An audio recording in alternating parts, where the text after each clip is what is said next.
Mike, welcome to Podcastina. Thank you very much, Galina. Thanks for coming. Hi, Monty. Hi, Monty. Good man. He's such a good man. He's great. How'd you come up with the idea of using him in a sketch? Well, we hope to do it. I've had a joke in my act for a while that I think would work better as a visual thing as opposed to that happens sometimes, doesn't it? You have jokes. They're funny in front of an audience, but like the actual picture in my brain would be even funnier. And yeah, Monty very much fits the picture I have in my brain. If you got a dog, what kind of dog would you get? Oh my god, I like really dopey looking dogs, so like a basset hound, I think probably. I love how basset hounds look like they've been cheated on 3 times but still believe in love. Like I just love the look in their eyes. Just that. Yeah, they really do have that droopy eyelid Hey, thing. do you want to go out Friday? Like, I really love that. Yeah, basset hounds are cool. We had beagles growing up. I had a couple beagles. Those are fun. English bulldogs. I like English bulldogs. When I worked in Chicago at a bar, there used to be this neighborhood dog named Leroy, who was like he looked like a retired offensive lineman. Like that's how he was built. And every time he'd see me, his owner would be like, "Leroy, it's your friend," and he'd jump up on like my legs and everything like that. Bulldogs, stuff like that. I'd like a dog like Monty. I usually don't like he's a Pomeranian, right? Mm-hmm. I usually don't like Pomeranians because they're yappy, but he's really chill. Thank you. He is really chill. Yeah. I think How many pills does it take to get him that way? 9. He's just a sweet, perfect angel boy. Okay, so just the pills for the owner and not for the dog. Right? He's my pill. He's He's my therapy. He's my emotional support dog. that should be a thing that people say to people they love. It's like, you're my pills. I like that. That's romantic. You're my pills. Yeah. It's true. I have met some shitty Pomeranians, Mm-hmm. but I've also met several that are like him and just have the best temper. Mm-hmm. Yeah, no, he has a great temper and he's very sweet and just the most welcoming eyes. I think about him when I'm not around. Yeah. I do think that it's time to get him a dog. Another dog? Yeah. I don't As a friend? necessarily want one, but I think he deserves to have one. Like another Pomeranian? Yeah. Okay. All right. A lot of people have them in pairs. They have them in pairs? Mm-hmm. Interesting. But Monty's a very special Pomeranian, so I figure you're whoever you find is probably going to be not As amazing as him. as amazing. How old is Monty? 4. 4. Okay, so he's relatively young. One of my favorite combinations, my friend Marshall and Alexa, they have this really old God, I was messing. Wiener dog. Uh-huh. Dachshund? Dachshund's correct, even though it's spelled Dachshund. Dachshund. The ones that look like wieners, and his name was Chuck, and he's like brown spotted dachshund, but he's really old. He's like 14. Oh. So there was a time where I'd see him, and he'd always be laying in the bed, and he looked kind of depressed. And then they got a puppy named Charlotte, a dachshund puppy. And every time I go over their house now, he just looks reinvigorated. It reminds me of like Leon the Professional. Did you ever watch that movie? No. Natalie Portman's like a 14-year-old girl, and she befriends like a 40-year-old French assassin, and they go on like little missions together and stuff like that. And that's what it reminds me of, just like the young girl and the old man who have a kinship to one another. Aww. Yeah, so it's gonna be tough because Monty's 4. Right. I mean, would you adopt an older dog? I don't know. I think I have to let him choose the dog because it's for him more so than it's for me, even though obviously I want a dog with good behavioral traits. Uh-huh. What I think the path is to maybe foster dogs until I see him click with one and then keep that one. So I like how you say choose, like he goes to the dog pound and they line up the dogs like escorts at a legal brothel. Well, because it's really, I see how he thrives with another animal. Okay. And if I'm going to be living by myself, I don't want him to be lonely. Yeah, that's fair. That's really fair. Does he do well when he's by himself though? Yeah, but I think he's sad. I think he would just do better with a friend because I do a lot of dog sitting and he always comes with me. And it's almost always with a dog that he's friends with. Yeah. And I get to see how he plays and is just like filled with joy. And he spent his primary years living, basically I lived like at a dog park. Like I would open my front door and there was a dog park at that Venice apartment. Yeah. And so He was attending the dog park like 3 times a day. That's his shit. Okay, and you think he said no? Yeah. Is he neutered? Yeah. That's what he said. So nothing's gonna. There's so many arguments on both ends of whether the neutered, you want non-neutered. Yeah, and you know, there are some studies that correlate that they have a higher risk for cancer if you don't neuter them. Yeah. But then at the same time, it's like, oh well, I want to be a responsible dog owner. Sure. And there's so many homeless dogs in shelters, and I wouldn't want him to accidentally like knock up another dog. Yeah, accidentally. I don't know. He would. It's not an accident in their world. They're his personality. Only we overthink these things. I did recently hear that he's so cute though. He's so cute. You should make more Monties. That's very sad. I know. And his balls were cute. Yeah. I was sad to cut them off. I feel like we neuter all the good-looking dogs and then we keep all the uggos gassed up. Is that how you say it? Gassed up, full tanks. Full tanks. Look at him. I know. He's so handsome. What a friendly boy. He's such a good boy. What a friendly boy I have in front of me right now. Did you know that you can give dogs, I guess, male dogs, you can give them testosterone replacement therapy? And is that right? Yeah. He makes out with you. I think he heard that I wanted to unneuter him, and I have become his. And he's showing his asshole at you now to show. He loves to put that thing in my. Bring him back. Bring him back. Yeah. I don't know if I. If I gave one of my nuts, would you put it in Monty? I would like to donate one of my testicles to this fine dog. Would that make him half Cuban? It would make him half stallion. I'll tell you that much. Yeah. Yeah. I don't know. I probably will end up with another palm. I'm obsessed. Yeah. But I feel like it's going to be hard to find a palm with his temperament. It will be. He's got like big dog confidence. Yes, he does. Yeah. Like he's like Tom Cruise. You know, Tom Cruise is like 5'5", but acts like he's 6'6". Like that's what this guy is. He's just like, yeah, I just get like tons of ass and it's cool. It's whatever. Everyone hangs. He was like the prom king of the dog park. Was he the prom king of the dog park? Like, even among the bigger dogs? Did the bigger dogs like him? Yes. Right. A lot. Right. Yeah. Yeah. There was a Great Dane there that loved Monty. Was she a girl? Boy. Hot. Very LA. So much drooling. So much drooling? Yeah, he's a very droolable dog. That's my thing about, and I'm like a little bit allergic to brachycephalic dogs, so I wouldn't be able to get. What dogs? Brachycephalic. This is a Harry Potter character? Who is this? They're flat-faced dogs, like English bulldogs. Just say flat-faced dogs. They don't go with that. Like I would know what brachycephalic. What? It's a type of dinosaur. What is it? It's a type of dinosaur with a Brachycephalic flat face. So like Frenchies, pugs, bulldogs, Romanians, bully breeds. Yeah.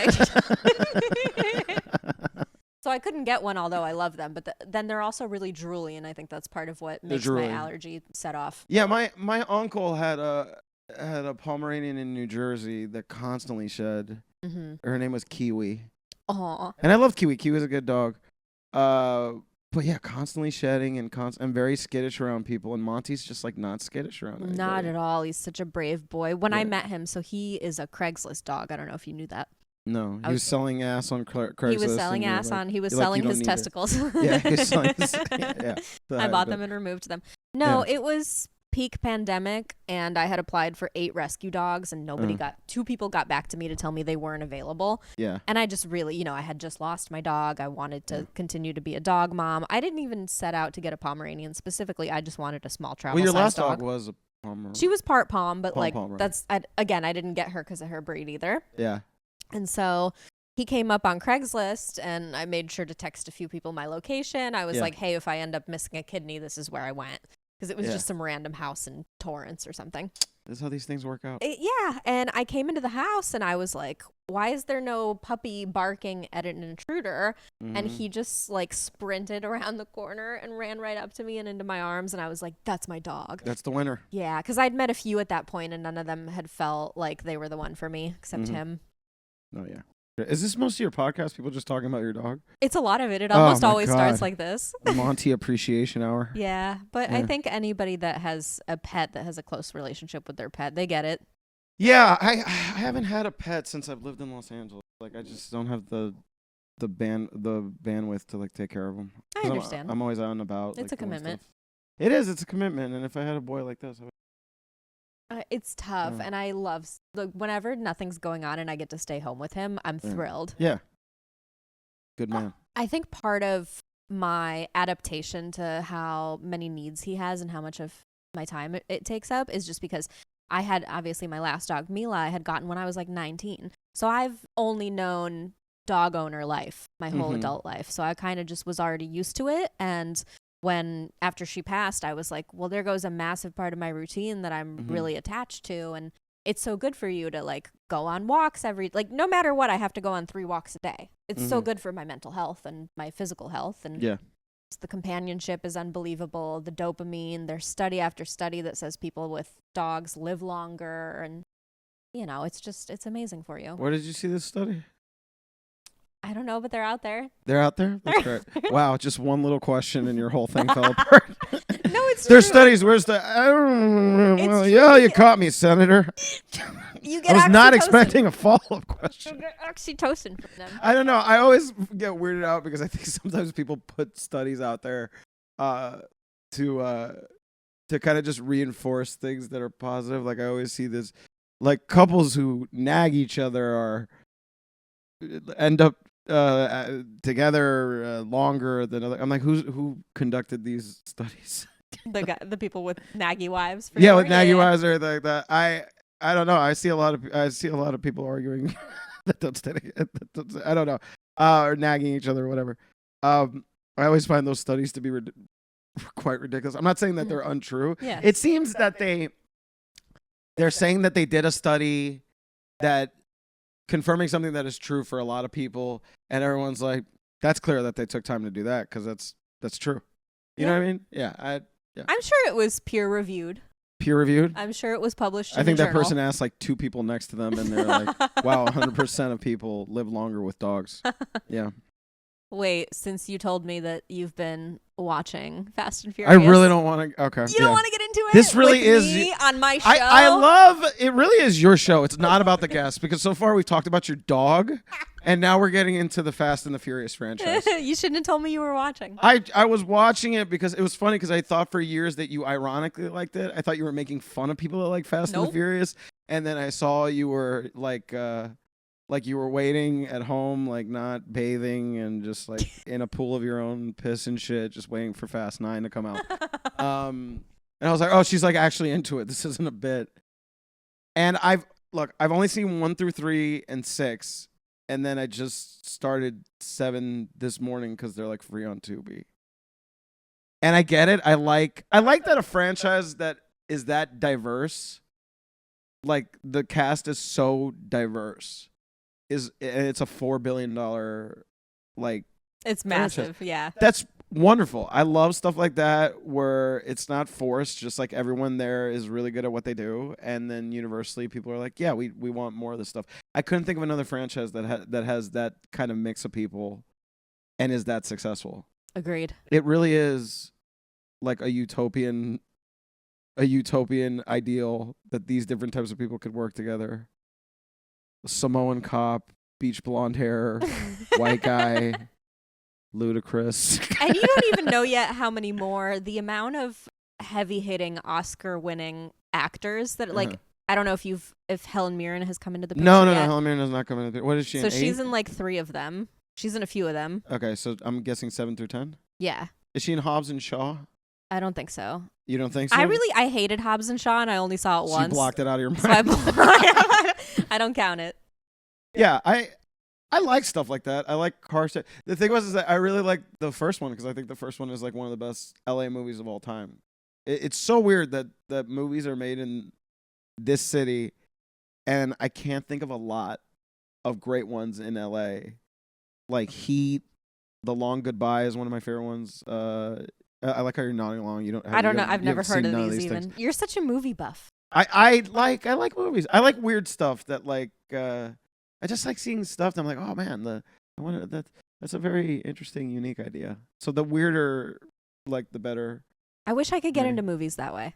I think I'm missing out on a lot because people will just name these classics and I'm like, oh, never seen it. I think you just need to go on Tubi and just click on random titles and give them a shot. That's it. Probably. Yeah, and you can have them in the background while you're working or whatever, and you know. I'm just such a TV show person. You're a TV show person? Yeah. Yeah, I'm not. I watch everything later than everybody else is watching. Like, everyone's talking about Severance right now. I'm going to wait till it's over and then I'll watch it. Mm-hmm. Like, I don't like the moment to ruin my opinion of what I'm about to watch. So, like, everything. I've seen The Wire, The Sopranos, Peaky Blinders, Breaking Bad, all that stuff I've seen way after. Yeah. And it's, like, it's great for me because I can give, like, a real opinion about it that's not based on everybody else going, like, have you seen? And also, I have a big problem with people who are too into television shows. Like, you're not that. We honestly can have a conversation. But people whose icebreaker is like, did you watch Game of Thrones? Uh-huh. I love saying no and watching their whole thing just shatter. Do you know I have a Game of Thrones tattoo? Do you have a Game of Thrones tattoo? Yeah. Okay. But I wasn't that person. And actually, what is the tattoo? And this is, I will say this because I'm so much more of like a nerd about my reading. And my Game of Thrones quote that I have is from book 1. I don't even think they said it in the TV show. Okay. Did you watch Game of Thrones? Yeah, I watched it. Okay, so in season 1 and in book 1, the character's name is, I believe, Syrio Farrell, and he was Arya's fighting teacher, remember? He taught her the dance fighting. Yes, I do remember that. So he said to her in the book, fear cuts deeper than swords. And I had gotten a very last minute opportunity to go sit with Dr. Wu, who's like a very highly sought after tattoo artist who's very hard to book unless you're famous. Okay. And so I had like a day to decide what I wanted. So I got that quote in the shape of a sword on the inside of my arm. On the inside of your arm? Mm-hmm. I don't think I've ever seen it. Or maybe I have and just haven't noticed. Yeah. Because everyone has something. silly. I have a scattering of. You have a scattering of tattoos? Yeah, I've got 7. I still haven't gotten a tattoo yet. Do you want any? No, I'm too pretty, man. Like, you know what I mean? It's like, I don't want to splash paint on this. I want more. Yeah, I know, because you need to vandalize that wall. Like, you're thinking, you're like a wall in an alley, like behind a 7-Eleven. But I am like the Pacific Design Building. Like, you need like, you need a bunch of like white dudes from Riverside to just. People used to do drugs here, not tourists take photos. That's what you need to do. I'm a finished work of art. I do have some shitty tattoos that I got when I was young and in Ohio. You know what it is? I think my family, my extended family, and the culture that I grew up in emphasize so much that when you put on tattoos, you're saying a certain thing about yourself because they grew up in the 80s. I grew up with that too, where it was just prisoners getting tattoos. Yeah, or whatever. And then now like the bitchiest people have tattoos. And it's really sad for tattoo culture that you are just diluting their product by going like fear cuts harder than swords. And another guy's like, yeah, these are 3 people that died, but that's cool that you remember that quote. Yeah, no, I don't know what I would get if I got anything. I think I used to say my grandfather called me La Candela when I was a kid. It means like the candle, the fire, the flame, because I was a very like sparky, very flamboyant. Kid. Well, flamboyant. Yeah, thank you so much for calling out a crap. Do not attack my alpha male guru. By the way, that's a big thing. By the way, when a man connects too much with other men, you have to say, "Well, I bet it's because he's secretly gay." That's what you just did right now. And he said, "You do not put down my. It is not about sexuality. It is about mentality. Maybe he might be, but that's not the point of the message." You're right. I'm sorry. I almost turned your own dog against you. I shouldn't have been homophobic in front of Monty. Yeah, I apologize. You shouldn't be. I take accountability. Yeah. So, anywho, I don't even remember what we were talking about before you accused the flame. You were flaming. Yeah. I'm a flaming. My grandfather knew I was a flaming man. That I would turn into a flaming man. And I always wanted to get like a candle, like a burning candle where my heart is. That's the only thing I ever would have gotten. But then every time I think about it, I just like fantasize about it for like 10 minutes and then the feeling's gone. Because I move on to the next thing. I'm very happy that I do have that type of I guess they call it ADHD. Commitment issues? No, it's not. It's not a commitment. It's not commitment issues at all. I'm very committed to the people. You won't get a pet. You won't get a tattoo. I won't get a tattoo. Yeah, these frivolous things. Yeah, I won't do frivolous things. Correct. I just those type of things. They just never spoke to me. I'm also like not interested in skydiving or anything like that. I'm so not interested. I'm not into cars. I mean, that's a big reason I'm not into the Fast and the Furious franchise. I'm not really into cars either. Yeah. I love like sports. I love like sports a lot. You are like a big movies. sports guy. Movies. I love movies. But I never get too into anything because I don't want to be like that type of person that just like their whole personality is like one thing. Oh, damn it. I have like 5 things that I made my whole personality. It's clear and it's bleeding. It's bleeding out of your eyes. No, it's fine. I think people should have interests, but when they make like their whole personality that thing, like people who make like drugs their whole personality, they're like, yeah, I'm microdosing a day. I'm like, anything to say? And they're like, no. I'm like, great. Great. Next time do the holy shit amount so you have something interesting to say. You're very into basketball. I love basketball. I love boxing. I've been really into boxing the past like 6-7 years. And are you as into watching it as you are into boxing? It? Yeah. Yeah. I'm really into watching boxing a lot. I love it, and I mean that's the reason that I created with somebody else the Pollo Punch animated film, the short film that's been going to festivals and stuff. Like I was just really into the culture of boxing. I just love that a lot of it is just based on will and heart. Like you have to be, there's a lot of sports that you could just be naturally talented at. Mm-hmm. Like if you're a basketball player and you're a certain height, yeah, you have to work hard. But there's something about boxing because guys of equal weights have to fight each other, and one guy might be taller and one guy might be like have bigger shoulders, or whatever. Yeah. But a lot of it is just like will and heart. I think you just find out about a lot of people's character watching it. And for sure. Yeah. It's endurance sports are definitely a show of willpower. Because there's something where you can just like reach deep in your soul and hit harder because you're connecting with something internal. I think it's that way with running too. I think when you're running hard, there's just some kind of like extra push that a person can connect to internally that's beyond skill, beyond talent. When you make love to someone you're not attracted to, you know what I mean? There's a will. You just reach deep down in your heart and be like, no, this is a good person. No, this person has money. Very well done. Yeah. Yeah. Do you like money? I love money. You love money? Of course. Are you attracted to people that have money? No. No?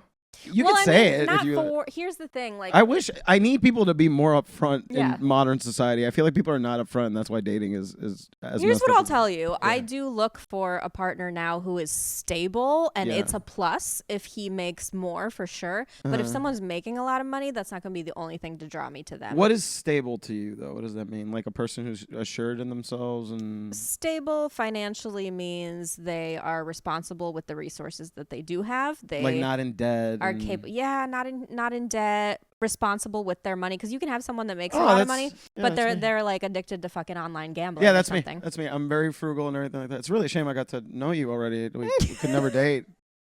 That's really been a turnoff. I do always think it's so funny that I like tried to call you out for having a crush on me. And I didn't have a crush on you. I was literally just polite to you, and you date such dirtbags that you think anyone who's being polite has a crush on you. I can guarantee you I don't. No, but you know what you said? You said you're attractive until you get to know my personality. Oh, I call it a mirage. I call certain women a mirage. Those are the type of women that I had an affinity towards, and then the closer I got, I realized it wasn't an oasis. It was a dead guy getting picked up by a vulture next to a cactus. Thank you. That's the sonnet that I wrote for you. I mean, that's a joke. Honestly, I love you. Honestly, I've known you for years. There's a Shakespearean sonnet that has that same feeling. It's so funny. It's in faith I do not love thee with mine eyes, for they in thee 1,000 errors note. Like the whole poem is about a man who loves a woman despite how despicable she is.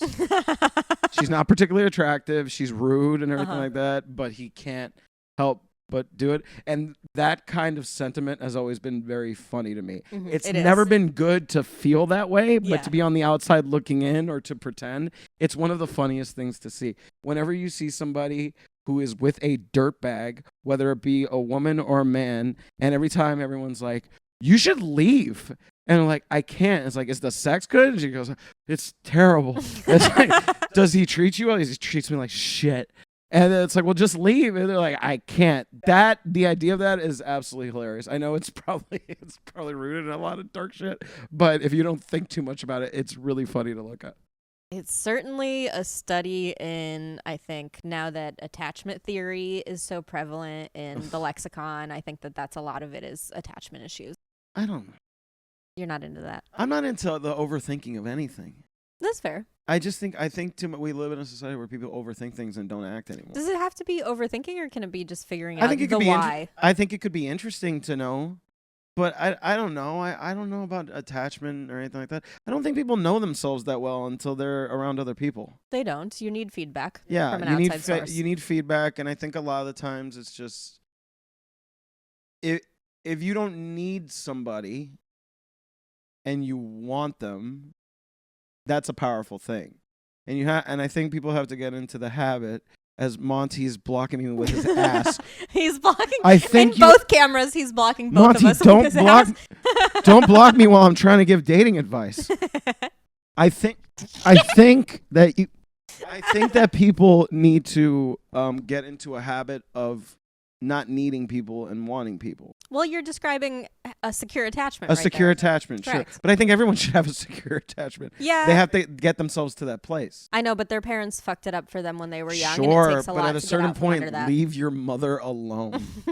At a certain point, leave your mother alone. I agree. And I feel like social media and all that stuff has like every generation's adolescence has been pushed back 5 years. Mm-hmm. Like I meet people who just like they talk like 10 years younger than they actually are.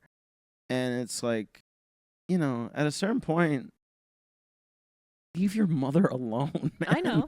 Yeah, not you. Yeah. But I mean, No, you have to be accountable for your personality regardless of what happened in your childhood. Yeah. Like once you're an adult and you've crossed that threshold into recognizing that you have issues that stem from childhood, it's now the onus is on you to correct that. yeah, it's on you to correct that. I feel like we're in an age where people applaud themselves for just spotting the problem and They want to be victims too. They want to label themselves something. It's great. It's easy. Mhm. That's great.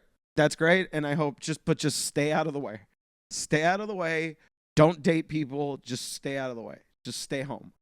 You know what I'm saying? Just leave people. If only they would. If only they would. I mean, it's really easy. I've been able to take long sabbaticals without like batting an eye. Why do you think men like love bitches? Men?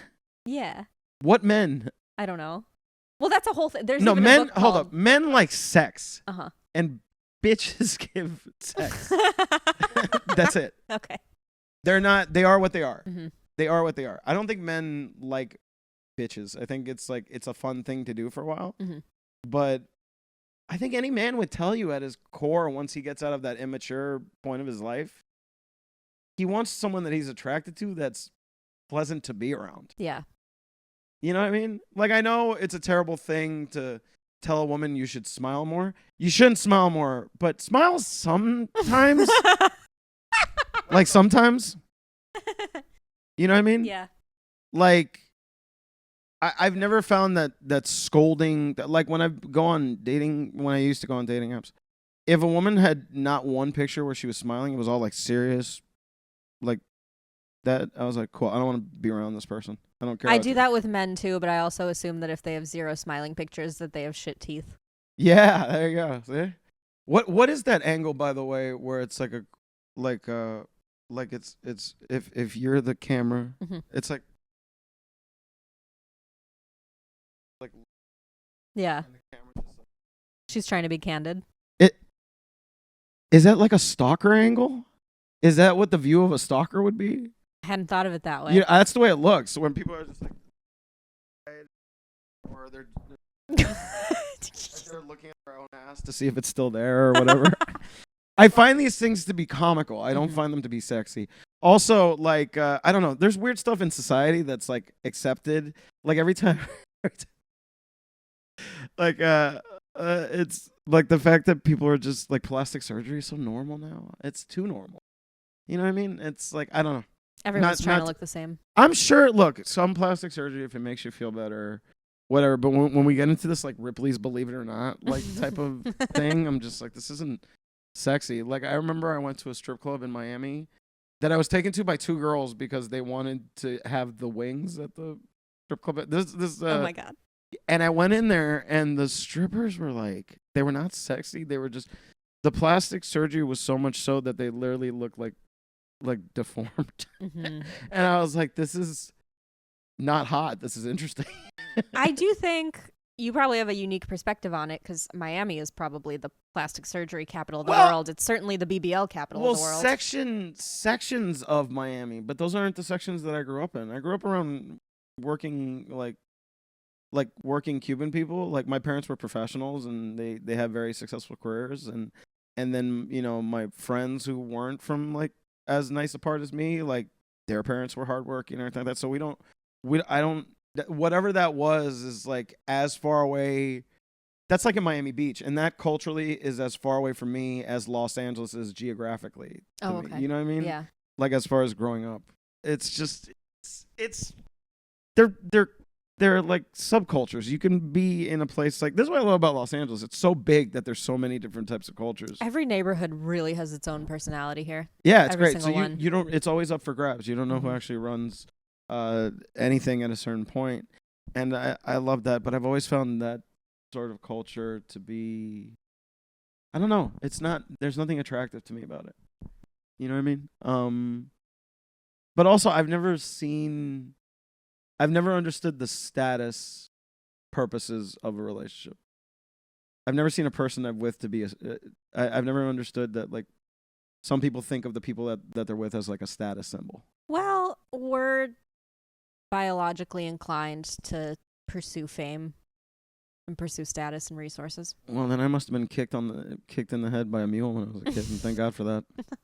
Yeah. It's good when I think if you're raised right, and I think if you have a strong moral compass, you learn to see through that bullshit and not chase it, because at the end of the day, those kinds of things like chasing fame, it's a constant moving goalpost. Yeah. And if you're not satiating your needs from the inside, no external thing is going to do it for you. No. It's why we know people who have reached, these astronomical levels of success, and they're not happy because they're not working on what's on the you just keep thinking, oh well, it'll be different for me when I reach this milepost when I had of like 1,000. What am I trying to say? What are you trying to say? I don't know, I just had a brain fart. I thought I heard someone in the hallway and I thought he was going to start barking, and then I was like, I can keep talking and focus on that too. I can't. Must be all that collagen you've pumped into your ass. Yeah, it's messing with my brain. Yeah. When people start making a shit ton of money and they start getting millions of followers and they reach all these echelons that we're like supposed to reach in this industry, and then you see them still being unhappy, they convince themselves that those accomplishments were going to be the solve on the internal pain. Sure. But it's like, it's not. No. And it never is. And Never. if you listen to anybody else that has succeeded, you can hear them say, hey, this isn't the solution. But everyone's like, no, it will be for me. So let me figure it out for myself. And then they get to that point and they're like, oh, fuck, it's just like everyone said, that wasn't the solution. Right. And you know what? That's what's funny about being here long enough, and you move to Los Angeles and people tell you all these cliches of how sad people can get in this industry. The higher you get, the lonelier it is, all that stuff. And then, just how people get into drugs out here or whatever. You hear all these cliche things, and then you live them. Yep. You know what I mean? You're around people that become like the tale of the guy that got things too fast and he burnt out. It's like, I know people like that now.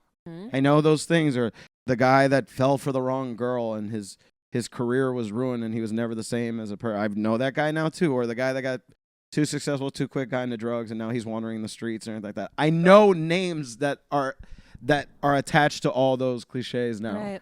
And I'm none of them. So that's where I feel very lucky. We're blessed that our journeys have taken us longer to get to where we want to get to, because there is something to be said of like not being prepared and all of a sudden being faced. Like, it's fucking hard to be famous.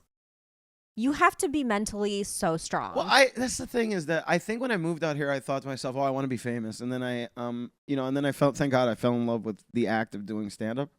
And then made me just want to be better at stand-up. Weirdly enough, in LA, doing open mics, I was like, I want to keep doing this until I'm good at I know, it just feels so good. Yeah, it feels great. But then I realized what fame is that people who don't like you know about you. Yeah. And that's well put. That's the worst type of fame. And then I see guys like Rory Scovel, who the only people that know about Rory Scovel are fans of his. Yeah, there's a level, and he actually He's is got a the good perfect example level. of a perfect level. Because he can be as weird as he wants to be and do a lot of fun crap. And maybe his house is, a 16th of the size of Kevin Hart's, but his stresses are probably 1/32 of, Right. And that's not a level where people are threatening litigation or random no, people who and don't that know seems about just you or very trying to stressful. come at And I you. guess it takes a very special type of person to deal with that, or maybe it takes a very special type of person to want to deal with that. Maybe that's the thing. And I've always thought to myself, I'm like, I don't want anyone who doesn't care about me to know about me. Mm-hmm. I find that to be weird, and I've had it happen with clips of mine where I had one clip that went, I guess, kind of viral. I don't even know what viral is anymore, but it had like 90,000 likes and like a couple million views, and I saw people like arguing under it, like people writing like full paragraphs, taking just too much out of what I was saying. Mm-hmm. And there was this one guy just like instigating, and I looked up his profile, and I looked at his life, and I was like, oh, what a loser, man. Yeah. Oh, I feel bad. The people taking time to argue in comments are not, they're definitely projecting, number one. Yeah, I felt bad. They've got nothing else to do. And the thing about humanity is we're so attention starved. And the people who are probably the loneliest because they're shitty people, they would rather get negative attention than no attention at all. Right. It's almost like a cry for help, I guess. It is. I mean, it's weird because I feel like most people, if you told them, would you rather be famous or would you rather just do good work? I just think most people would want to be famous now. Yeah. It just seems like we're very fame obsessed. But it doesn't seem to be yielding any kind of. Well, if there's no good work behind it, then number one, it's not sustainable. No. Number two, it's inauthentic. And if you're famous for something that you aren't, right, that's what a fucking mind trip to have to do. Like when you think about the people that we know that blew up for doing like a specific character, and now they're stuck doing that character. Yeah, forever, they're stuck. Yeah, it's like, well, I hope you really fucking love that because you accidentally or maybe intentionally got famous for being someone other than yourself, and now you're in prison. Yeah. No, and you see it sometimes too. I see guys that have like a lot of subscribers, and they get to do. Not to name, I'm not gonna name names, but people who got really big on social media doing face swap, whatever the hell, and they do a lot of internet humor, and they'll still come around to the comedy clubs wanting to hang out with like comedians. Yeah, and I've talked with a couple of them, and they're like, yeah, I feel like I'm not like a real comedian. And I'm just like, you are if you're putting yourself out there in a way that's genuine. I've never been against those guys like who they amassed internet success before they, instead of doing like a bunch of open mics and stuff like that. Mm-hmm. I think that shit is old hat, and I don't think it's worth anything. So like guys who they'll hang out at the comedy clubs, and I see them, they're like, I feel out of place here. I'm like, everyone here is trying to do what you're doing. Mm-hmm. You know what I mean? Like everyone's trying to figure out how to sell themselves for what they do. Right. If these guys are sad, I think it's because they're not doing what they want. Yeah, absolutely. And by all means, cut your subscriber list in half and start doing. But no one's gonna do that. No one's gonna do that. They're addicted to what. Because then you get used to a certain lifestyle. Yeah, and you have responsibilities. Yeah, you get girls that are out of your league that meet you on the internet. That's great. Mm-hmm. That's great.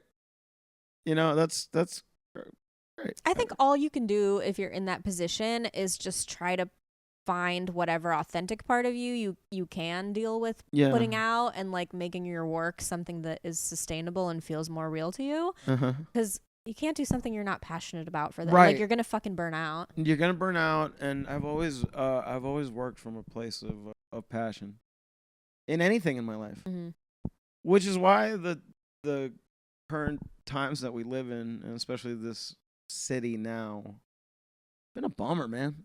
Been a bummer. It's just the passion. I don't know where the passion's at. I mean, I heard so many people in LA talking about in the comedy scene going like, there's no good shows anymore, no good independent shows. I'm like, cool. I'm like, and then I started one. I started a house show in Los Feliz where, you know, we have 40 people constantly coming and jam packing into this living room, and they, you know, the owner of the house sells barbecue, and I pay all the comics, and it's BYOB. It's a real community thing. And that's great that you're doing that, and there is a shortage of that. I think that, at least from my perspective, there was so much of that when I started, and then at the point of the pandemic, a lot of the mom and pop type shows like what you're running went away, and they either were replaced by like a Don't Tell, which is a very specific. And I love Don't Tell. Yeah, they're amazing. I love Don't Tell. But it's like you're either in with that crew or you're not, and then the other shows that are not that, like, there's so few and far between. I know. It feels like everyone's trying to streamline everything in a way that's just like, you know, these people that I heard complaining like there's no shows. I'm like, cool. I started one. So are you gonna start one? I'm like, no, I gotta hang out at the. I don't know. I just want to have fun with this shit, man. I want people to really connect and dig it, and, you know, hopefully that ends in something, you know. It'll come back around. It's just going through a weird kind of growing pain phase. I mean, I know that the nature of all this is very cyclical. It just feels like we've been in this moment for a while. We've been in it for 5 years. I feel it's even longer than 5 years. It feels like we've been in it for like 9, like 8, 9. It feels like.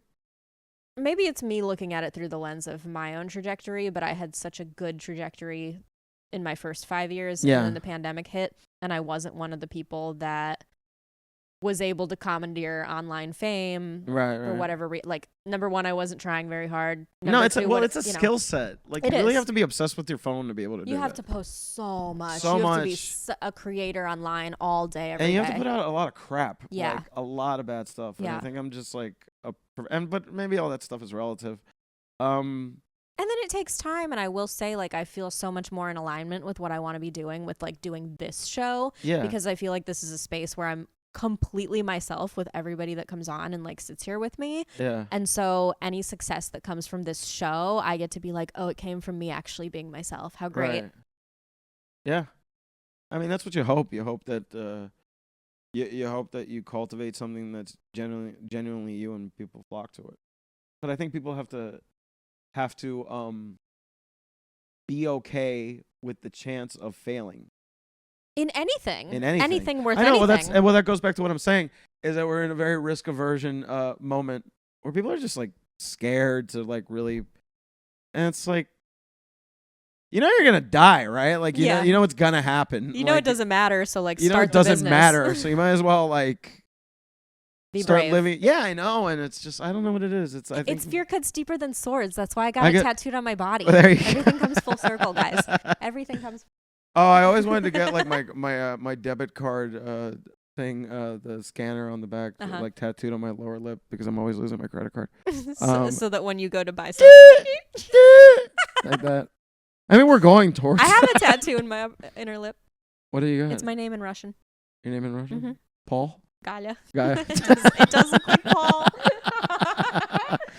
Did that hurt? No. Which one hurt the most? My wrist.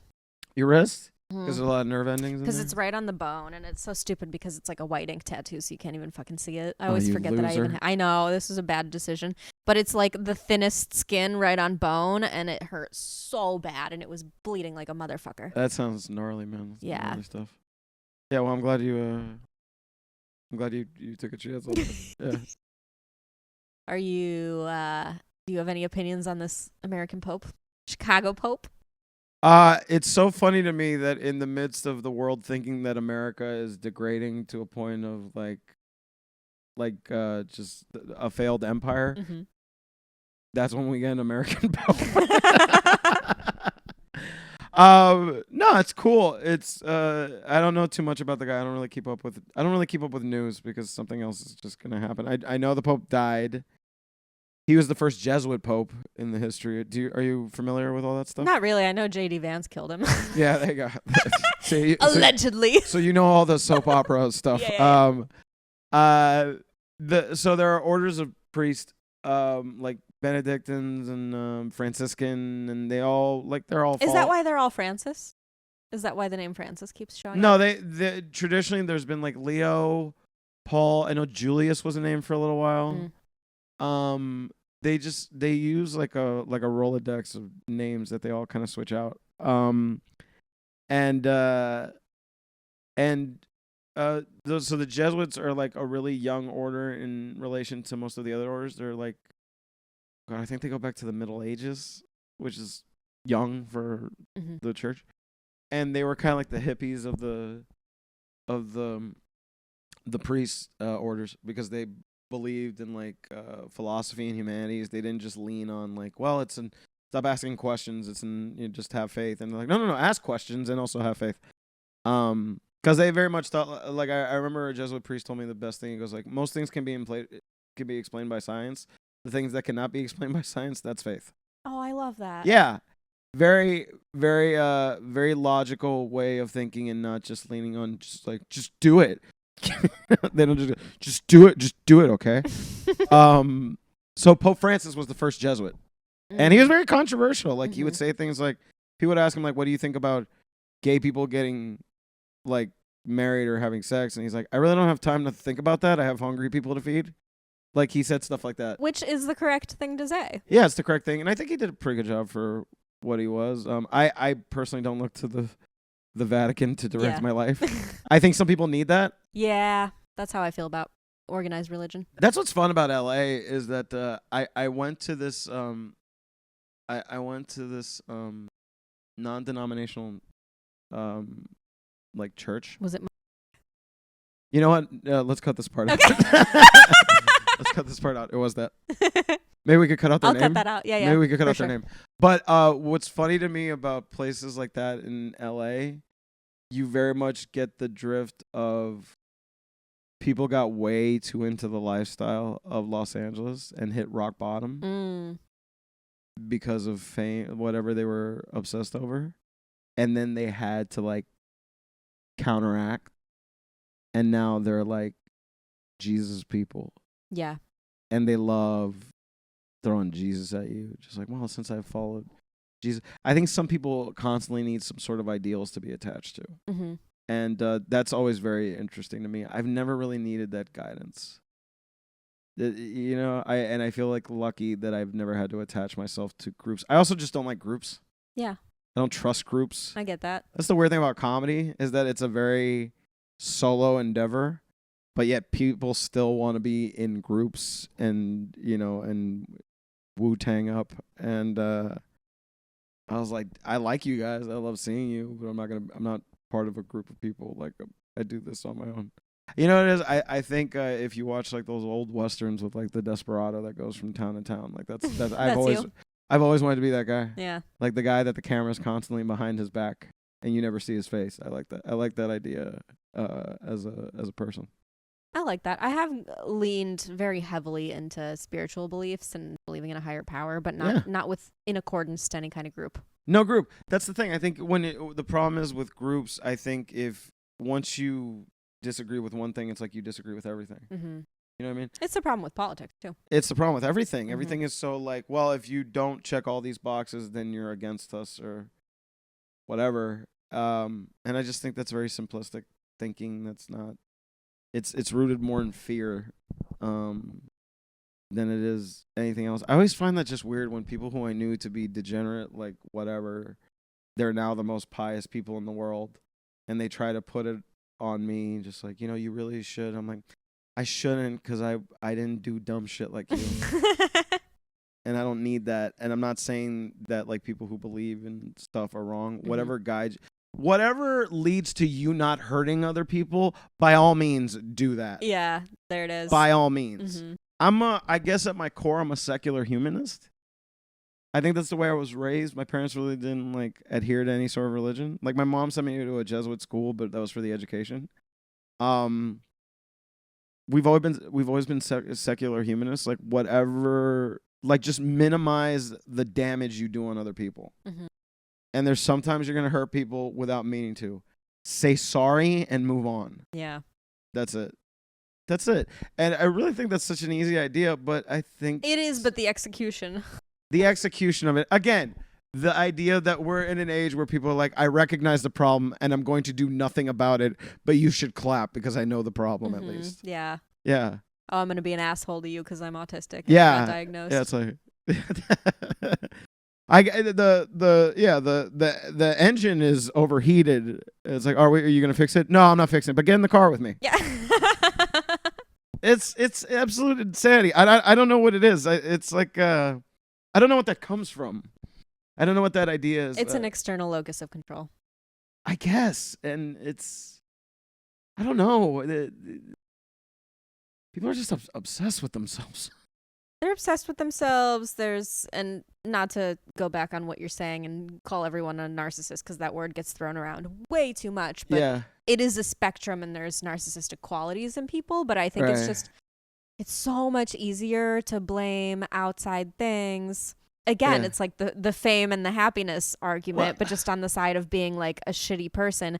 It's so much easier to label yourself, oh, I'm this, so you should make room for me. Oh, I'm a victim of this situation, so it's okay if I treat people shitty, maybe because they treated me shitty first or whatever. It's always this like outside thing instead of taking accountability. Taking accountability is way harder, so people just don't do the hard thing. Right, and I don't want to sit here and say that I'm like completely cynical in that sense. I mean, I know a lot of great people.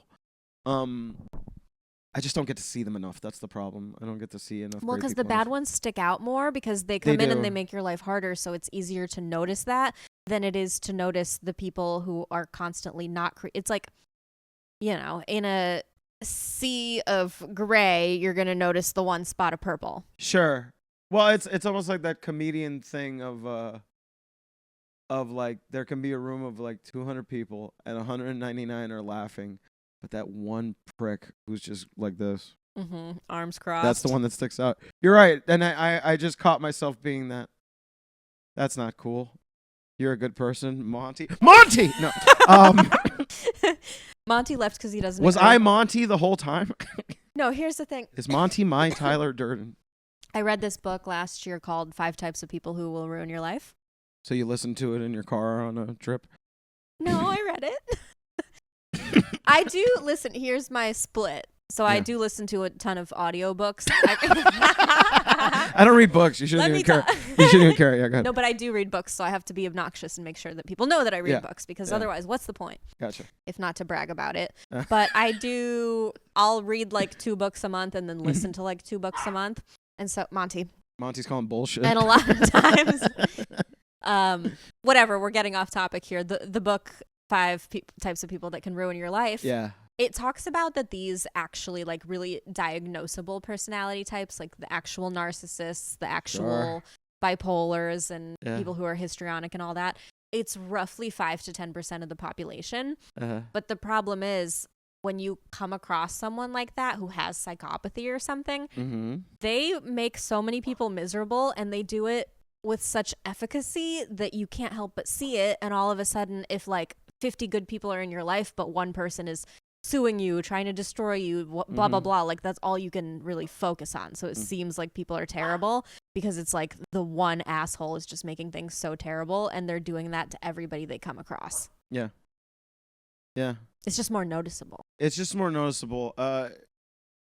Yeah, it really is. And then, but the problem is that people just need to keep those things. And I was guilty of it for like 15 minutes here, which is where I'm glad I caught myself.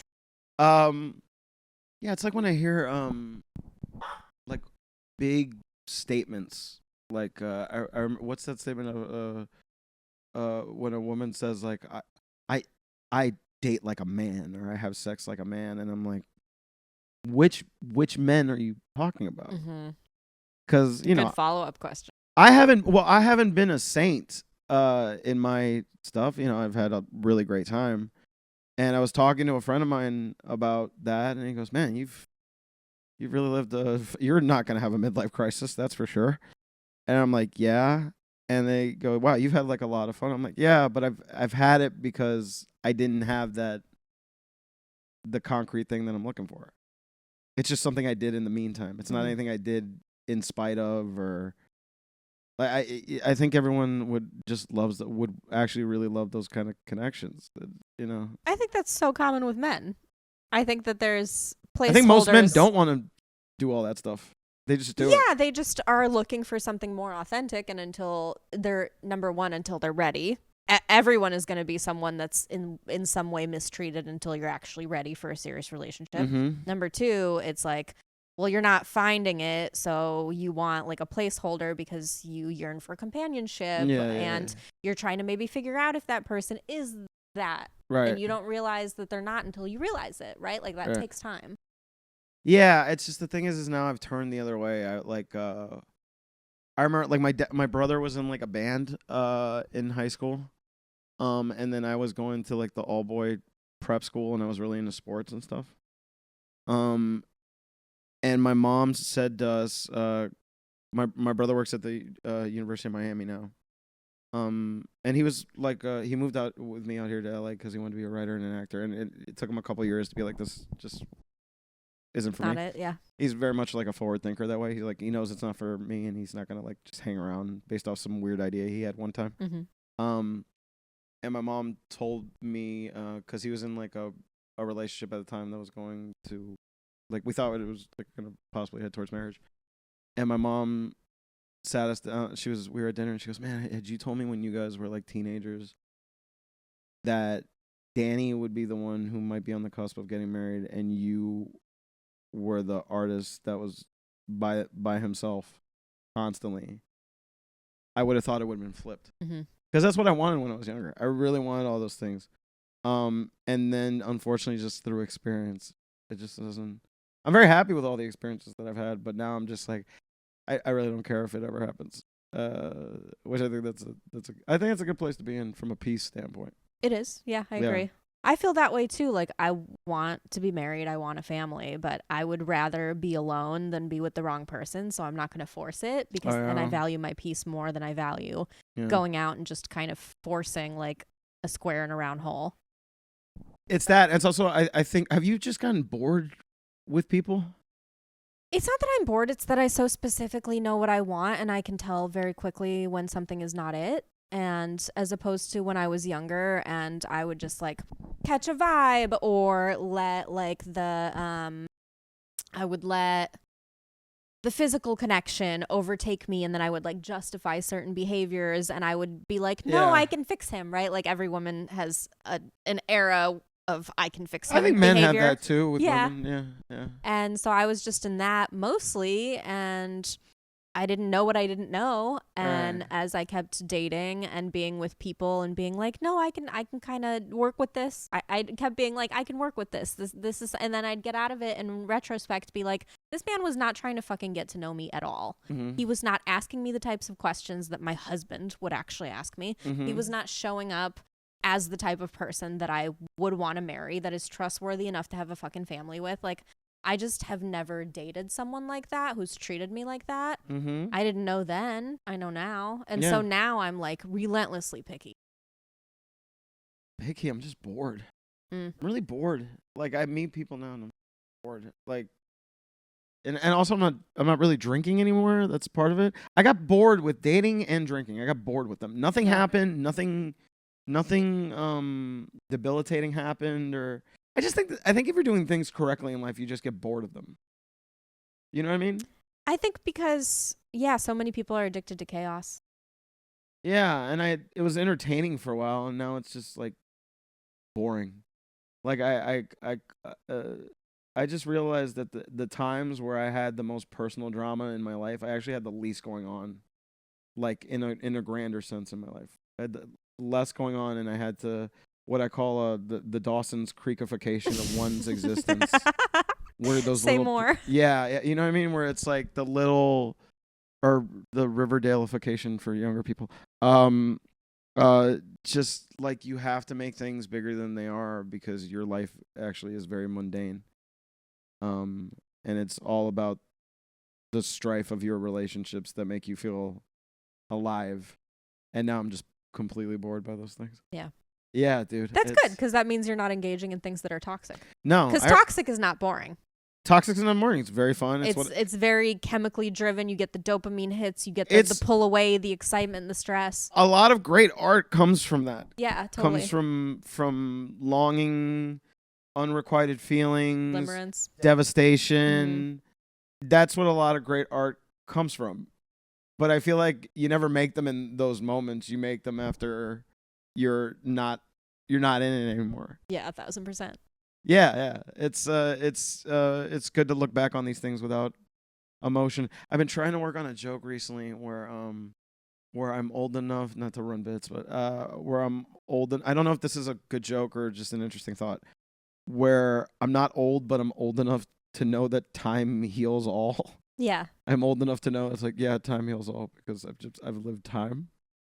And I said, man, when I was in the midst of like where I thought I was in love, it's like it's like the way you talk about those things, it's like a 900-page novel. And then slowly it gets whittled down once you get away from it. Mm-hmm. And you talk about it less and less. And then that 900-page novel becomes like a to-be original movie description. It's just a sentence. And there's nothing grand about it anymore. Yeah. Yeah. So now that you know what you know, what are your red flags when you're meeting someone? No, I think everyone has bullshit, but red flags. I'm really not a snob when it comes to. I just want someone I'm attracted to that's kind. That's it. Mm-hmm. They don't have to be that smart. What is smart anyway? Like there's emotional intelligence is everything. Sure, you should have some emotional intelligence. I think there's just different types of intelligence. We just overvalue certain types of intelligence in relation to other. Like I'm a creative person, and I've been with a lot of women who are not creative, but they were sensible in a way that I wasn't. They were able to stay still in a way that I couldn't, and I very much admired their stillness. It was something that I've integrated in my personality now, but I didn't have it at the time. I found that to be a certain type of intelligence that I just didn't have, the intelligence to just sit with oneself.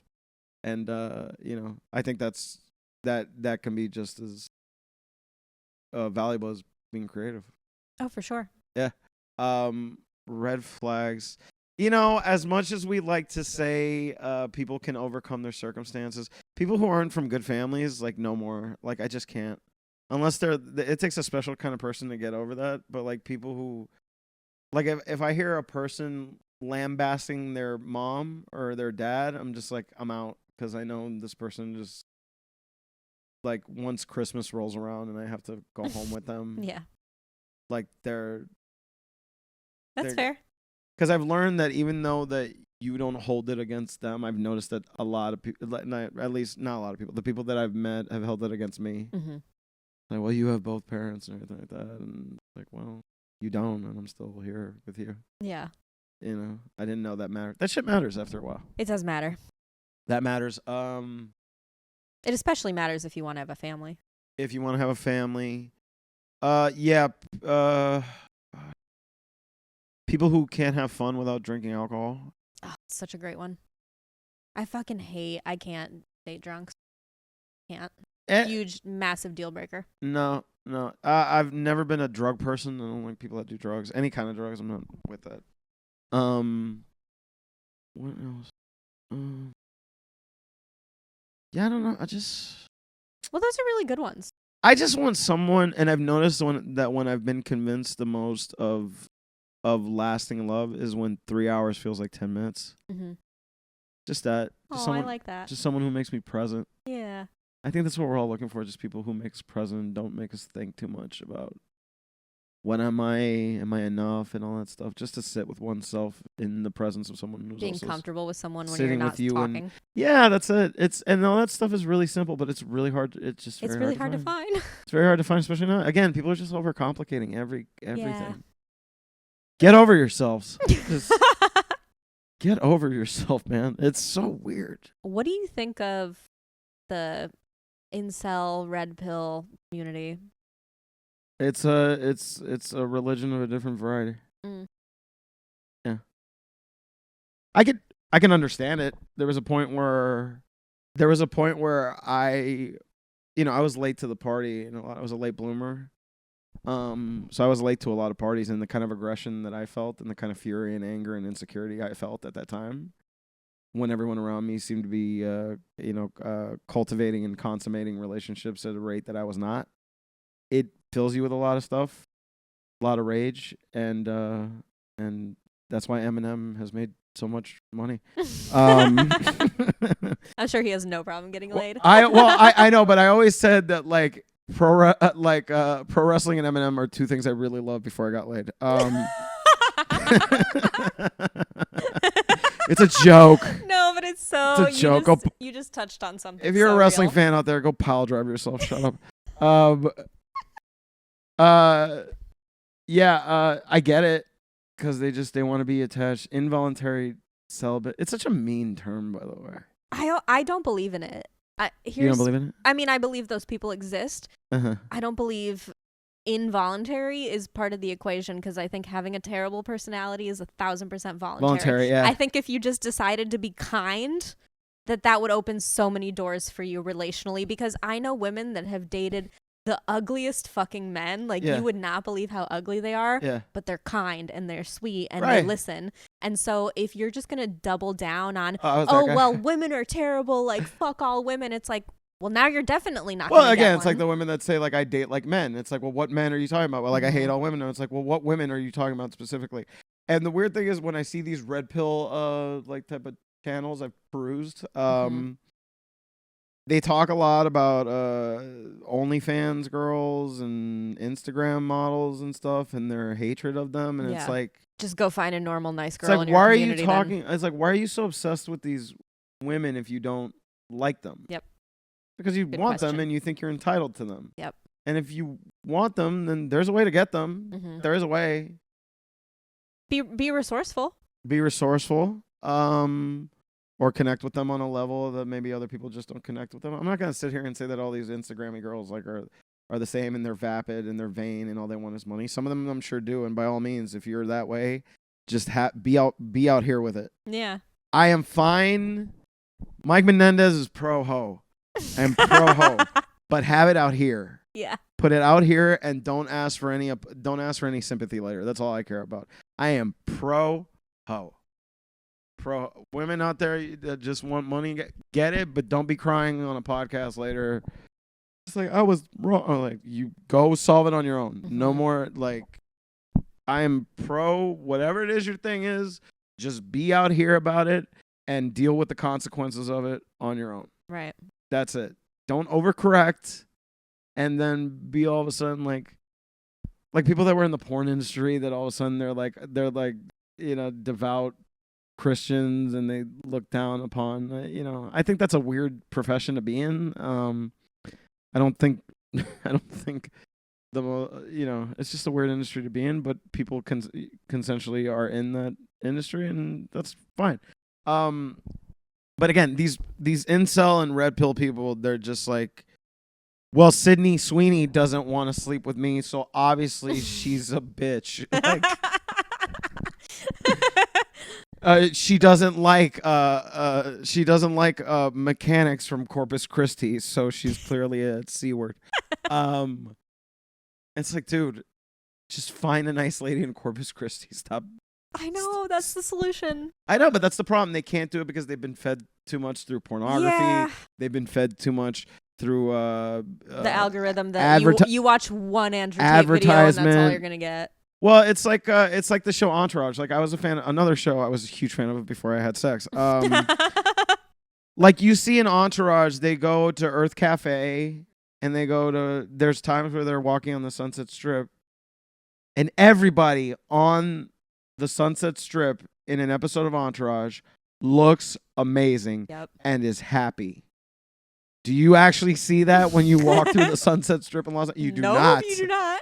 You see a lot of you see some pretty people, but they're angry as shit. Yep. Or you see a lot of homeless people selling a doll that doesn't have a head, but you can buy the head if you want.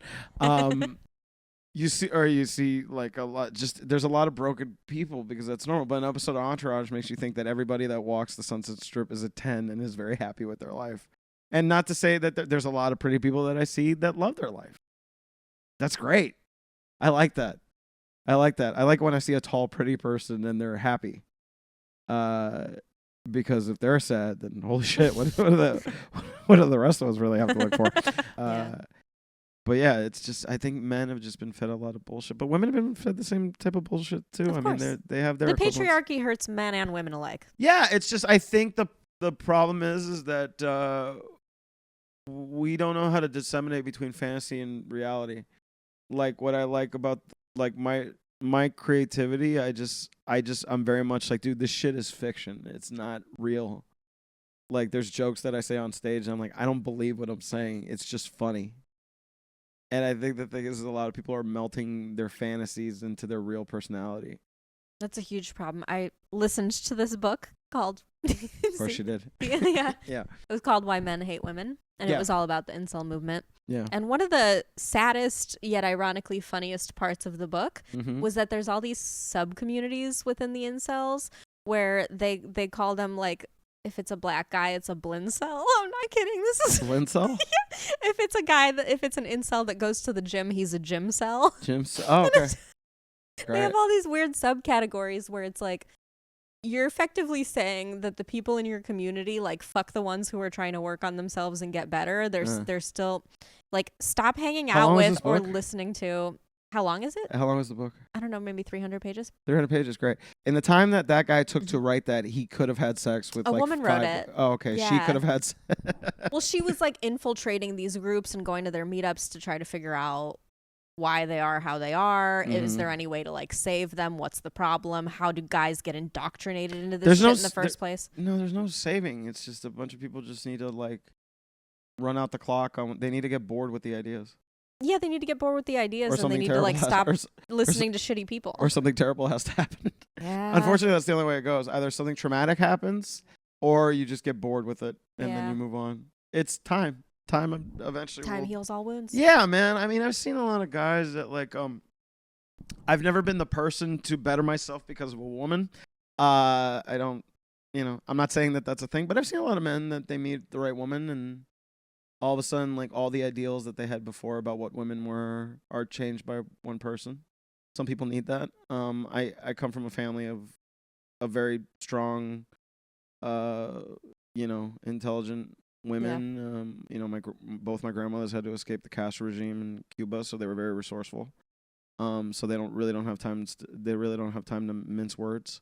So that's what I grew up in. So I know women they're not the angels or the devils that they're made out to be. Yeah. They're just people. And I think that's the thing is that men have to take, especially those communities. I don't even know if I know incels in my life. I wonder if I do. I don't think I know any, or I don't know any that are publicly announcing themselves to be that. No, it's tough. It's a tough thing for men if you're not born a certain height or a certain nationality that's more valued than others in this country just because there's more of them. If you're not the body type that people like, you got to figure out what separates you from the pack. Yeah. But you can do it. Yeah. I did it. And it's great. It's great to know that and just to, because the thing is that those guys with that natural ability, that runs out eventually. Mm-hmm. And you hope that they cultivate their own thing that, aside from whatever the genetic lottery is. Some of the most boring men that I've ever talked to are like gorgeous. Of course. They don't, and they're terrible in bed because they don't have to try. Right. That's why women are so angry. Yeah, because we finally bag a fucking 10 and then he can't fuck. Yeah, he can't fuck. Right. Right. Why would he? Yeah, why would he? He's there. It's enough. But again, this is all status stuff. Mm-hmm. This is all like, stuff that's, antiquated genetics that people are attracted to. I've always found those things to be very boring. Actually, you know what? Cut this one out. I don't want to tell that story. I don't want to tell that story because I think people would know who I'm talking about if they go to the gym with me. All right. Forgive me. Let's start over again. Mike, welcome to podcast. Hey, welcome to podcast. I just feel weird. Like, we're having a real conversation. You're my friend, and I talk so much with you about I know things I that, know. like, I forget You there's a camera cameras. here. Yeah, and I don't want to say things It's to hurt okay. anybody's feelings. Of course. Again, minimizing the damage we do upon other people. Yes. Yeah, I don't know. I just think men and women are afraid of each other. Oh, they for sure are. Yeah. For a time. I agree. And they want someone to, like, validate the fact that they're enough. I get it. I was, for a time, I was the guy that, you remember you were saying, you see the hottest women with the ugliest guys, but I was that guy for a while. I was that guy for a few years. You've never been that. That's not what I'm talking about. No, but I mean, I wasn't conventionally attractive. You know, an ex-girlfriend of mine, I remember I was looking up old photos of us, and she was this beautiful Arab woman, just absolutely, just objectively, just gorgeous woman. Mm-hmm. And I looked at a picture of me when we were together, and she's married now, but I messaged her, I don't know why, but thank you. I don't know why you ever did that, but thank you. Danny Jollis has that amazing joke about that you should never be mad at a woman that you've dated because, like, she had sex with you. Like, thank you. She had sex with you, yeah. I've gotten to that point where I understand those things, and even the toxic ones. I'm glad that they stayed away, except for, like, weird little phone calls in the middle of the night here and there. God, Jesus, that. Oh. Yeah, no, it's just you gotta figure out. I think it's just too much of people thinking that they should want a certain thing when they don't. I think we have to kind of whittle away at the things that we think we want that are really actually, like, negotiable things about a person, assets, and really just figure out what the primary things that you want are and, like, look for that. Well, at a certain point, people just want to be around people that make them feel safe and make them feel heard, and unfortunately that comes with common experience. But people don't say, and I'll speak disparagingly on some women, I guess, where they're like, you ask them what they... I'm good. Look, I got you to a point. You're talking shit on another woman. Go ahead. Because I can speak on it. Because I can speak on it. Yeah, because I hear women being, you ask them what they want, and they're like, well, I want someone that makes at least 6 figures, and he has to be 6 feet tall. And I'm like, do you want him to listen to you? Great. Can he be 5'9" but listen to you? Is that okay? I mean, the thing is that when I had a friend who makes like 6 figures, but she's like a really good friend of mine, and I wanted to set her up with somebody, and I go, what are like non-negotiables? She's like, I want someone who makes as much as me. I'm like, great, you just took out most of the population. Yeah. And if a guy is obviously competent and ambitious, he may not make what you make today, but he may have earning potential, and that's so much more valuable. Maybe, but my thing was, like, I told her, I was like, and we're fortunately, we've been friends so long that I don't even think about it romantically with her. But I told her, I was like, you're really good friends with me, and I don't make any amount of money near what you make, and yet you seem to have an affinity towards me, and I think you should be open to that in a person you're dating. Yeah, I agree. That's where it kind of gets a little chaotic. Yeah. And I mean, in today's economy, like, both people need to make money. There's very few men who are in a financial tax bracket where they could fully support a family, and you just wouldn't have to work as a woman.